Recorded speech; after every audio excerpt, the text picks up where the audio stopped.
Just small comment. Even though my name is Rukni, it is a variation of Ruknuddin, but very rarely people call me Ruknuddin, and even in my official document I'm Rukni, so you call me Rukni only.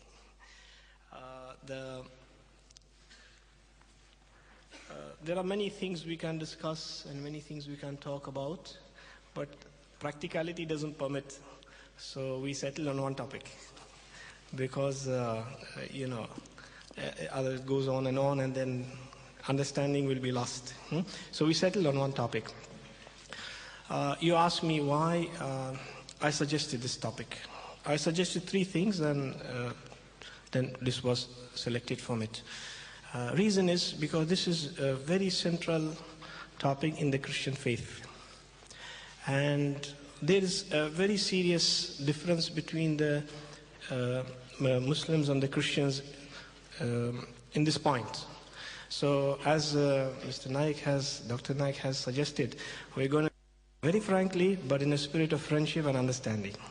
So here is just we are presenting our views from our side, and left for you to choose what you like and reject what you like. We respect each other's views, and even when you say no to my views, I respect your feelings and I totally honor your saying no. So I'm just presenting the point. Now, a few things I'll be picking up from the Bible, but if I go on picking from the Bible, then there is no end to it, because there are maybe hundreds of verses related to the cross. So some things I will just say it's from the Bible, but without really telling you where is it. Maybe a few things I will read from the Bible. Because my purpose is here not that you memorize which part and all that. Just my purpose is that you understand the message behind it, the spirit behind the message of the cross. Why is the cross central in the Christian faith? What is the reason the cross is so important? First of all, let me comment on the cross itself, physically the cross. What you many people understand, I'm not saying all, many people understand the cross is the following.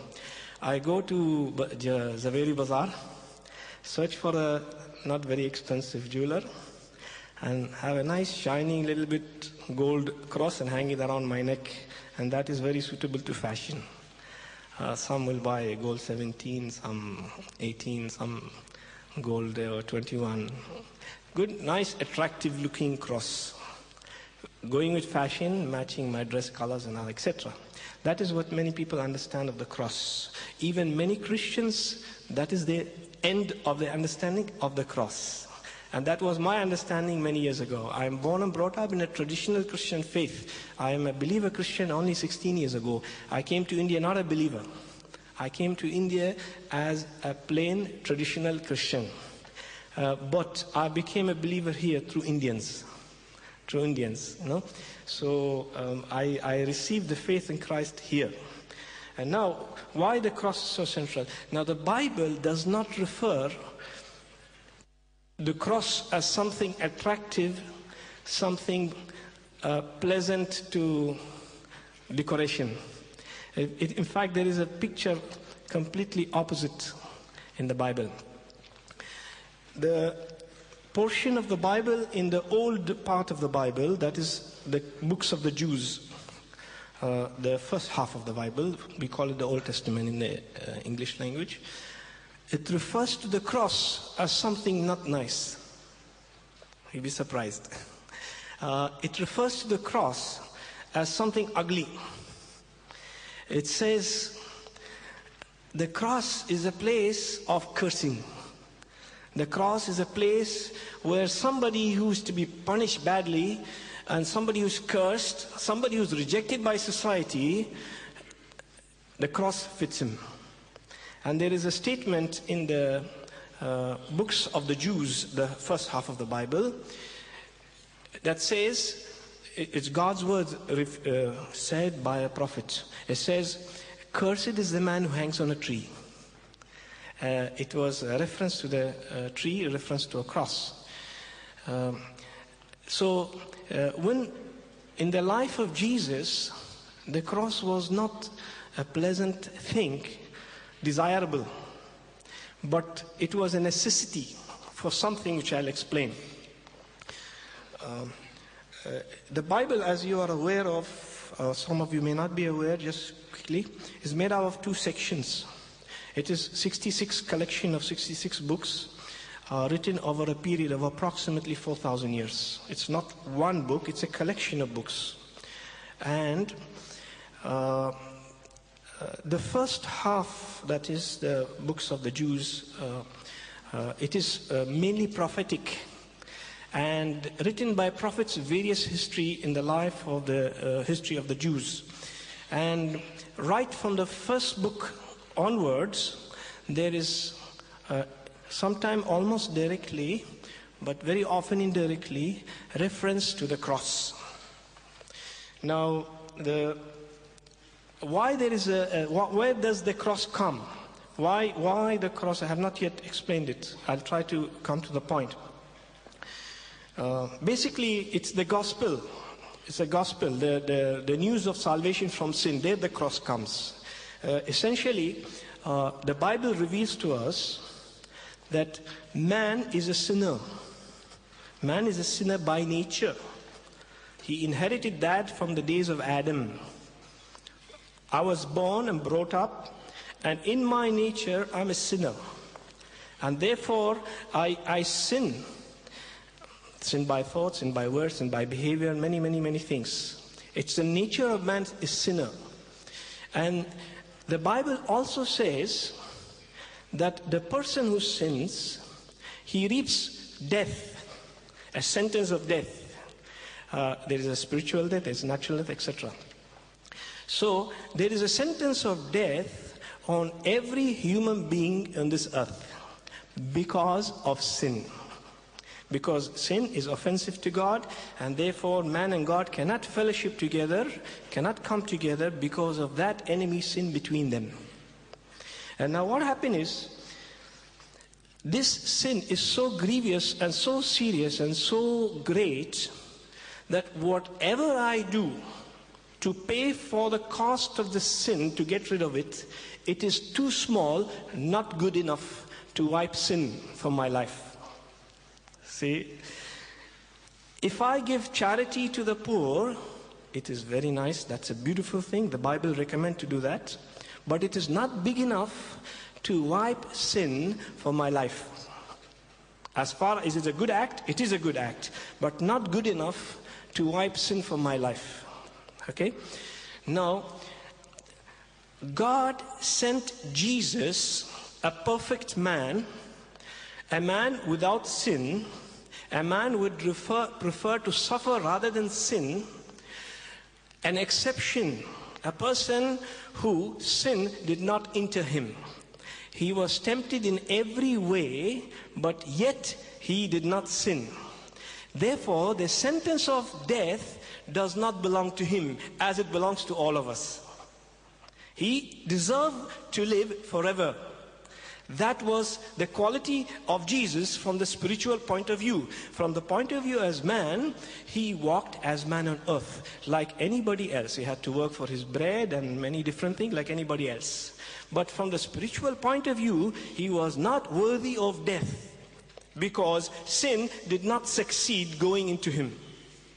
Okay? So in that sense, he was a perfect man. Now this Jesus obeyed God to the point of being wrongly sentenced to the death of a sinner. Okay? So therefore, satisfying the justice of God, that death is the price for sin. A perfect man who don't deserve to be dead, who don't deserve to taste for death, and he was willing to die on behalf of others, paying the price of sin. Therefore, the cost he's paying is worthy to wipe away sins.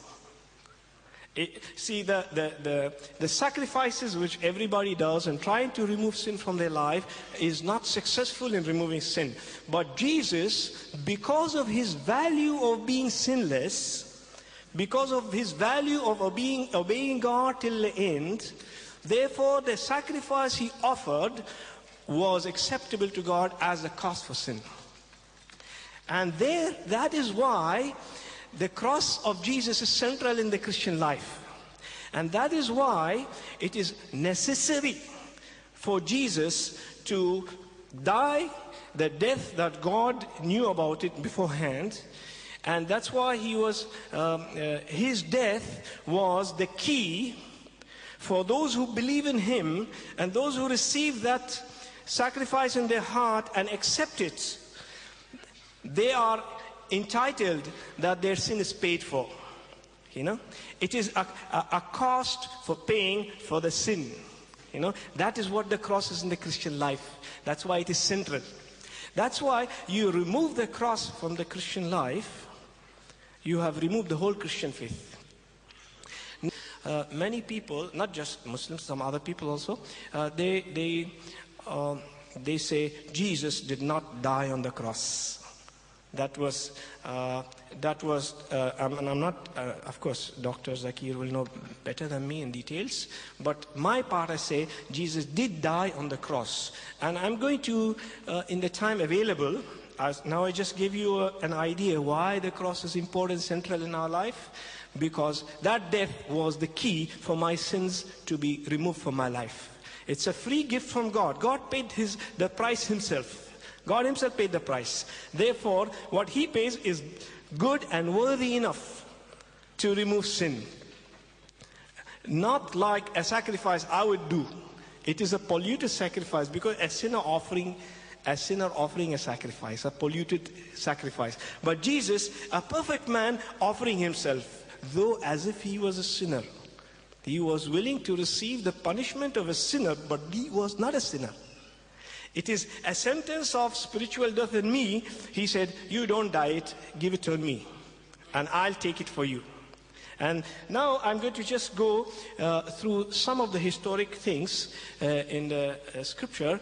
Some of them are indirectly talking about the death and the sacrifice of Jesus. Some of them directly, very clearly speaking, some of them indirectly. So I'll go through few things here and there as time permits me. Now, you know, the first five books of the Bible are written by the prophet Moses. And the first book is Genesis. That describes the history of God created the earth and the first development of human beings in the old times in Babylon, etc. Now, one thing is, I'm sure some of you, most of you in school have learned, at least heard about the story of Adam and Eve, how Adam and Eve was created, and he had fellowship with God. There was no barrier between Adam and Eve and God. Therefore, God and Adam and Eve see each other. They talk to each other. There is fellowship, there is oneness between Adam, Eve, and God the Creator. Why? Because there was no sin between them. Okay, that's the time before sinning. Now, later, when the devil, who came in the deceiving form of a serpent, and he succeeded, causing them to sin. Never mind what he sinned and all of that. Basically, it's written in the scripture, some fruit they were forbidden to eat, and then they ate it. That fruit is not important. What is important is that they did disobey God. They did disobey God, and something God warned them that they are not allowed to do. So when they did that, then sin came to earth. And then Adam and Eve was separated from God. From that day onwards, the rift between God and man started. Many people say, I wish I could see God. I wish if God made heaven, why I can't see him? Why I do so? Many people wrongly give bad attributes on God because they see evil around them. Actually, evil is man has made it, not God. But what happened? God is righteous in his judgment. And see, some of the things that happened in the past, very small incident. I'm not reading the whole thing, just small part. When Adam and Eve sinned against God, and then God was so angry with the serpent, so angry with Eve, so angry with Adam. Each one accordingly received some measure of a curse in his life. Now the serpent received a curse that the serpent will be, all the days of her life will crawl on the dust. And in the case of Eve, God told her, because you have tempted your husband to eat that which is forbidden, from now on, your husband rules over you, and you will be in submission to him, you'll be dependent on him, and also greatly her birth-giving pregnancy, there's a great pain increase on her. In the case of Adam, his main problem was that from now on, when he works in the ground doesn't give him fruit easily. He'll have to sweat and work very hard till food comes. And then their life was limited because death entered their life. From that point onwards, they are not meant to live forever. They are meant to. But one thing is very important, is about the cross, or the indirect reference to the cross, which I will just read a point here.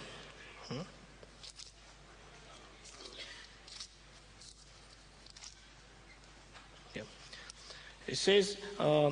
See, God, after declaring the various curses on Adam and Eve, if you'd like to write the reference, you're free. I'll read it. Just okay. It's in the beginning of the book of Genesis, chapter 3. Says, "Therefore the Lord God sent him out of the Garden of Eden." That is in reference to Adam and, of course, and his family of Eden, to till the ground from which he was taken. And he drove the man, and he placed cherubim, and so he drove out the man, and he placed cherubim at the east of the Garden of Eden, and a flaming sword which turned every way to guard the way to the tree of life. See, if those who wish to refer, it is Genesis chapter 3, verse 23-24. Simply is, after God declared the various things on them, and sentence of death basically on them, God chased them out of the Garden of Eden. That beautiful garden, which we normally refer to it as heaven, but actually some beautiful place where they used to enjoy the place, God drove them out from that garden. And what did he place at the entry point of the garden? He placed an angelic being. It's called, angels have different type of categories. One of them is called the cherubim, the closest to God. So, angelic being standing at the gate of the garden, and he's got a flaming sword, and the sword is going right, left, in all directions to make sure nobody enters that garden again. See? What is the way to the Garden of Eden? The way to the Garden of Eden is only if you pass through that sword. There is a sword at the Garden of Eden which is watching over the entry to the Garden of Eden.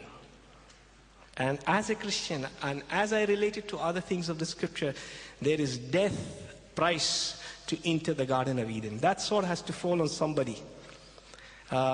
Because God is righteous, and his justice demands that that sword had to fall on somebody. You see, Adam could not come inside. There's a sword guarding the Garden of Eden. That sword is the death sentence on the one who dares enter the garden. And we see later Jesus willingly gave his life according to the will of the Father, and that sword fell on him. And therefore, today the door to Garden of Eden is open. Not only to Christians, to all those who believe. See, Jesus said, "I am the door." He said, "I am the door." You want to know the Father, you want to know the heaven, you want to know the good things of God, I am the door. Jesus allowed that sword to fall on him. So that is indirect reference to the cross. Now I'll go a little further now. The Bible is rich of indirect references to the cross. And also there is a lot of direct reference to the cross. Just talking about cross, nothing else. Okay. Now, another example is the famous story of the father of all the faithful, Abraham. Now, I would like to commend something. Very few know that the Christians and the Muslims are brothers. Very few know that. Really brothers, not just to make you feel happy. Really brothers. The Christians are the spiritual descendants of Abraham through Isaac. The Muslims are the spiritual descendants of Abraham through Ishmael. Ishmael is the brother of Isaac. Really, Muslims, Christians, they come down from Abraham. They are brothers, but they are not natural brothers, they are step brothers. They are brothers from different mothers. So when I say brother to a Muslim, it's not just to make him feel nice. It's really a brother. His spiritual earlier father is Abraham, Prophet Abraham. And my spiritual earlier father is Prophet Abraham, same Abraham. Okay? Okay, so that's just diversion, never mind. Little diversions I do here and there. I'm not a very serious teacher. Some interesting things in between I put. Okay, now we'll look about Abraham. Abraham had the famous story of being tested concerning his son.